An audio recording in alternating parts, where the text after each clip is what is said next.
Socrates said that the secret of change is to focus all of your energy not on fighting the old, but on building the new.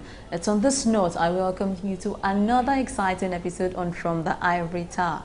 My name is Omotayo Alo, and we are in the University of Ibadan, Faculty of Art and the Department of English to be precise. Our guest for today is Professor Emeritus Ayo Banjo. But before we go into the interview session with him, we spoke to some students of the institution, and this is what they had to say on the issue of discussion. I believe the problem we have in Nigeria is lack of good leaders. And if we don't have good leaders, I believe Nigeria cannot move forward. I think the problem we have in our country is we individuals. We look at ourselves as a country that can't progress, and with that, I think we can't go anywhere. It is when we start to see the good in ourselves that I think we can go places. I think a major problem facing Nigeria right now is actually our leadership.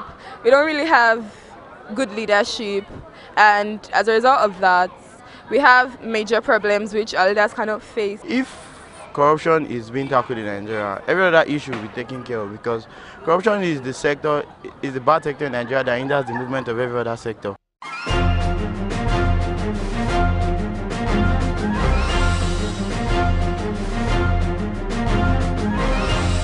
That was the Vox Sports session. Students have opinions on these issues, you know. Right, we want to move to the discussion proper. Join me, please. Day, sir. Good day to you. Welcome on the program.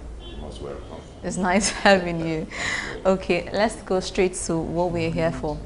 As an academic in tertiary institution, what would you, if you critically look at what Nigeria is today, what problem would you pinpoint in the country that if the Ivory Tower was properly consulted, such a problem would not exist anymore?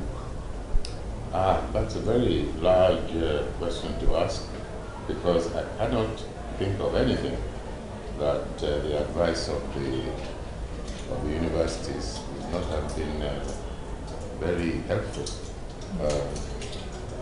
That's a very important question you raised, actually. If you listen to foreign radio stations, or watch foreign television stations, you find that on practically every aspect of the life of the country concerned, some professor is called to comment.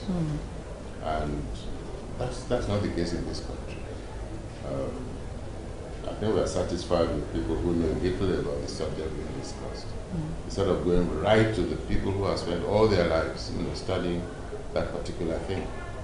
If anything, I think the intellectuals in this country are being grossly underutilized. So anything at all, because the university, as it says,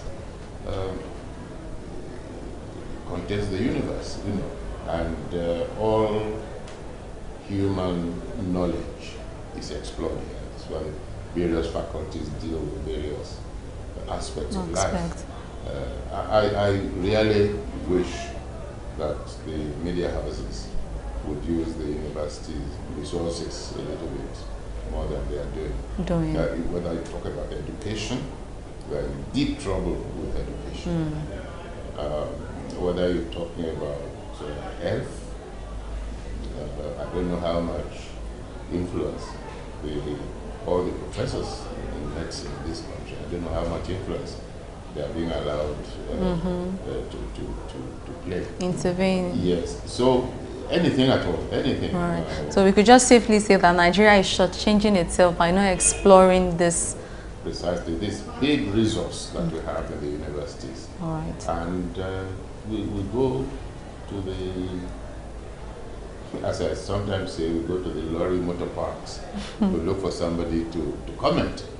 I think the idea is that by going to the motor parks and asking the ordinary people to comment, you are being democratic. You are asking the ordinary person. The ordinary person.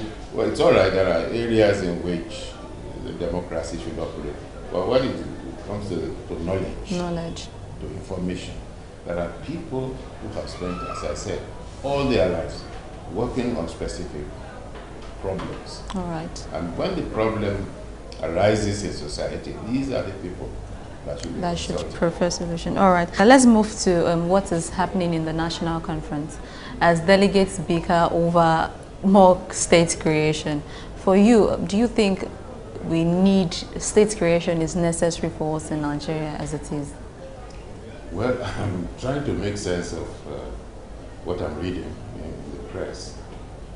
I was horrified when I read that the conference wants 18 new states. I suppose they're competing with America or something. That's how we act superficially.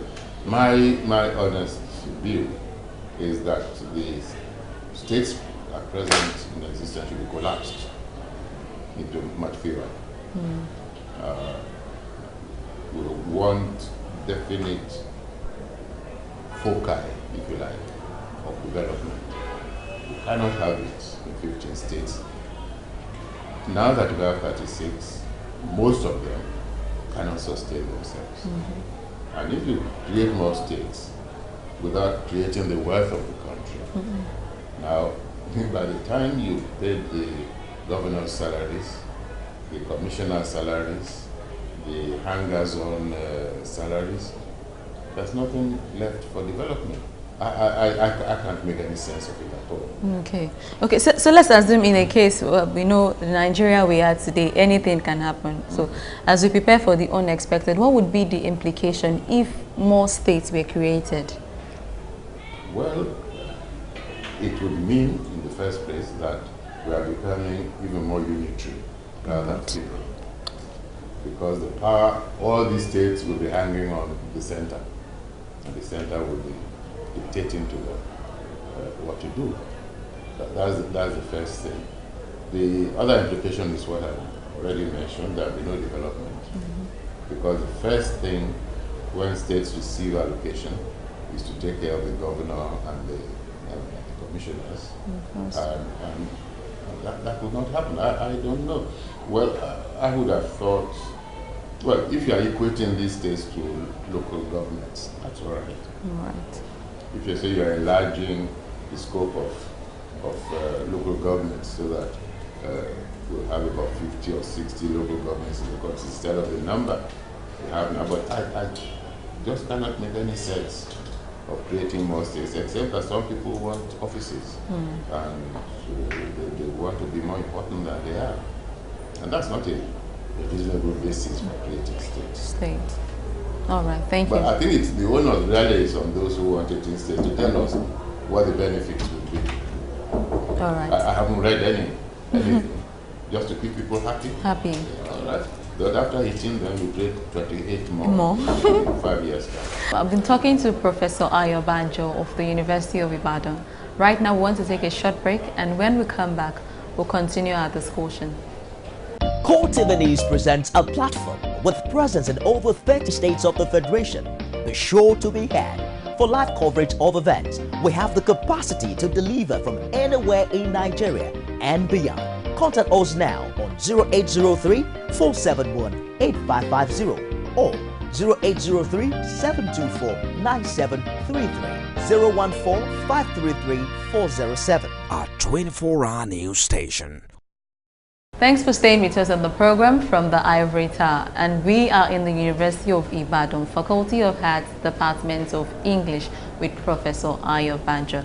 Right, over to you, sir. I would like you to comment on Iyako's impeachment tale. It's all over the news now. What's your take on the events trailing his impeachment and the incident that led to him being raised for impeachment as it is now? Well, let me confess again that I've been trying to understand what's going on in that part of the country, and what seems obvious to me is that the political parties are quarreling among themselves. I think the man used to be in one party is no longer there, and therefore want to get rid of him. It only shows how very unstable we are in our democratic understanding, and also in the structures that are erected. Again, I'm waiting to hear the arguments of those who want the man to be removed. Because if he's done something serious which demands impeachment, by all means he should be impeached. But the impression one is getting is that there's a contest of personalities. Well, certainly the government should not behave that way. The question that then arises is impeachment the proper response? Could he have been dealt with in some other ways? Could he have been seriously warned or something? Could he have been severely criticized in the House of Assembly and so on? Could he have been made, if indeed he has not withdrawn those allegations, couldn't he have been made to withdraw them? Because what's more important is that there should be a statement that the statement was wrong. Then he's made a statement, and he should be told, he should be asked to produce the evidence. And if he cannot produce the evidence, then he should be asked to recant. But I don't know, maybe they've tried all those things and they think the best thing to do is to get rid of him completely. But something must be seriously wrong for that state of affairs to arise. Okay. Let's go over to strike actions. Over the years, several sectors of the labor force have had one strike at some point or the other. The ASU strike, the Labour Congress strike, and strikes all over. Presently, we are battling doctor strike nationwide. So for you, what's your opinion on strike actions in this country, and how far has it taken us as a country? Well, strike actions should be ultimately the very last resort. Everybody says this. And even those who say it then embark on it without it being the last resort. I think the general opinion among workers is that government will not listen unless you go into strike and damage the economy somehow. That's the only time that the government pays attention. But government has to demonstrate that this is not so. It's a breakdown of communication, after all, that brings about strike action. If government is able to explain the situation very clearly to the workers, and if workers are reasonable enough to know what is possible and what is not possible, I don't think we'll have action. And if we are going to have strike action, it should be with a sense of responsibility.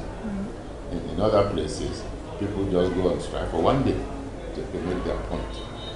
But to go on indefinite strike, well, this shows desperation. And it goes back to what I said earlier, that people feel the only way that the government pays attention is when some damage is being done to the economy. Unfortunately, the damage is done to innocent people as well. In the case of doctors, we don't know what the price at the end of the day will be, how many people will have died unnecessarily, and so on and so forth. Yeah. So what does all this portray for Nigeria as a country if the government would not listen except some level of damage has been done? So what does this portray of the country we are in at the moment? Well, it's very unfortunate. But the basis of it, as I've said, is lack of communication. It means the government and the people are not, they don't understand each other. If the government makes very clear what is possible and what is not possible. For example, if people are asking for money, more salary, and the government is able to demonstrate that this is not possible, I mean, government would like everybody to be happy, would like everybody to be well paid and so on, but it's just not possible. Now, the weakness in such an argument would be the ordinary people saying, okay, that's all right, but look at what the legislators are earning. Now, there is an uneven distribution. I think if workers are asked to make sacrifices, bear the inconveniences of not being adequately paid. And it is seen that the leaders themselves are sacrificing something. They are not living in opulence while asking the workers to persevere. I think things would work. You find that in countries where leaders don't go for all the pomposity of office which we indulge in here, they are very much loved by the people because the people are the leaders are identifying with the people. But in this country, there is, as I say, there's too much pomposity going with high office, and until we are able to have a system in which people are prepared. When people wake up in the National Assembly and say, okay, let's cut our salaries by half. Like some people even make comments that a political position in Nigeria is like a gold mine for anyone. That's why everybody is struggling to be there. And the unfortunate thing is that not everybody that is there deserves to be there. And people are, the ordinary workers are looking at all of this. So it makes it a bit difficult to preach to them, to be a bit moderate, to persevere, to do all of this. And they're wondering why perseverance should be limited to just one segment of society. All right, so for you, what's your word of advice, solution, way out on all of the issues we discussed today? Well, you see, you started, I think, with the National Assembly, with the conference going on in Abuja, where it looks as if the whole thing is going to blow up in a very unfortunate way, because they have deliberately, I think it was a strategy which they decided to adopt, they have deliberately left the most important issues until the last moment. All the things they've been talking about is irrelevant unless they solve this last problem. What's the business with first ladies and so on? When you have not discussed the structure, the derivation, these are the essential things. And I suspect that it started with the more easy items, so that the conference can hold at all. Because if they had started with this, the whole thing would have blown up in 1 or 2 weeks. There would have been nothing. But what is the use of spending all the money we have spent agreeing on largely inconsequential matters, largely irrelevant matters, when everybody thought that the whole reason, the fundamental reason for having the assembly is to devise a way in which all Nigerians can live happily together. That's the problem that they should have solved first. When everybody is happy with the structure, then you can talk about all these other things they've spent all these weeks discussing. Because you'll be discussing them in relation to something which we have all agreed, is the ideal kind of arrangement.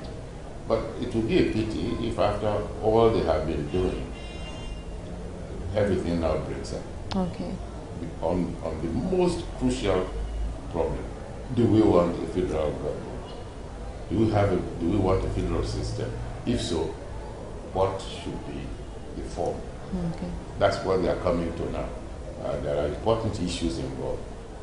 Now they've kept it, and it's important, I think, that this is the last thing that is coming up. They've kept it to the very last. So that they will have a long time. They will have spent all these weeks, and if the thing breaks up at this stage, well, money will have gone down the drain.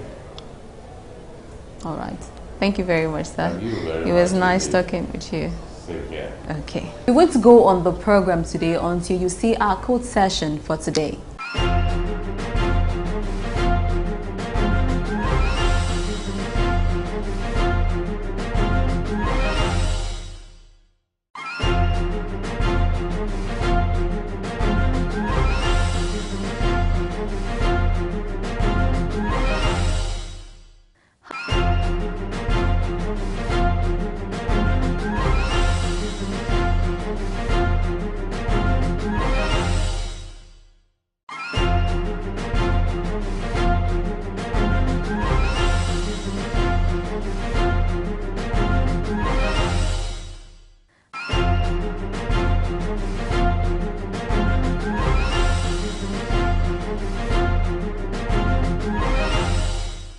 And so we've come to the end of today's episode on From the Ivory Tower. My name still remains Omotayo Alo.